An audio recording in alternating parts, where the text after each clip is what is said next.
Sy paadjie mens.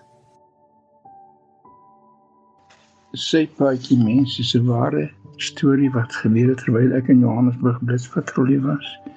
Het ek in die sergeant stilgehou by die kind wat koud in mekaar gedruk, soos 'n kind wat bang en seer en honger en koud kry.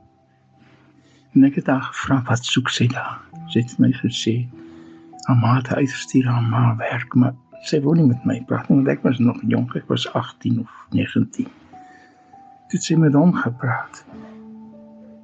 En hy, met haar kinderwoorde, oopgevlek, dat alles is nie wat ek mee groot geword het nie.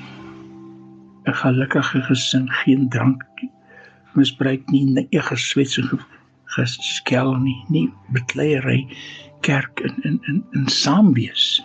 In hierdie sypaadjie mensie is daar niks nie, net die koue, kaal werklikheid van oorlewing, en dit as 'n prostituut, dit moet ongelooflik aklag wees.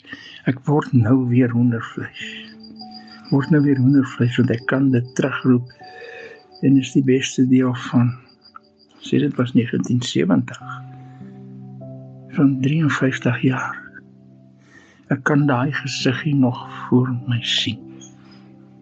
Daai traanstrepe wat die vuil wangetjies skoon gemaak het. Die koue en die hongerte in daai gesiggie.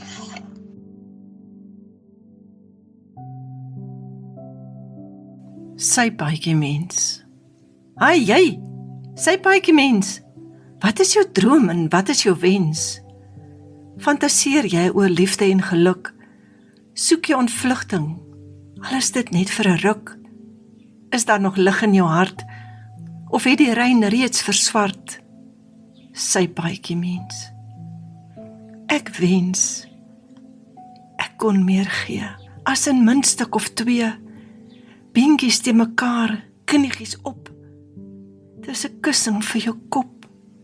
Ver weg oogies wat leeg kyk, het die lewenslus reeds gewyk. Die droom reeds beswyk. Sy paadjie mens. Ek weet dat jy heimlik wag vir die dag vol liefde en lag.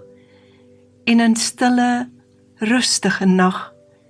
Die uurglas se sand is besig om uit te loop, so ook jou verwagtinge en hoop.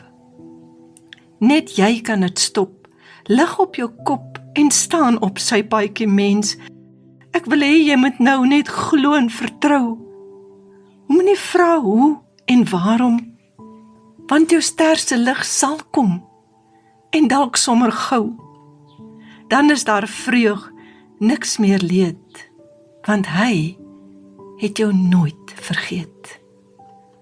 Geskryf deur Sybe Kleinhans, opgeneem in Bruilof uit 'n Sonneblom, bladsy 185.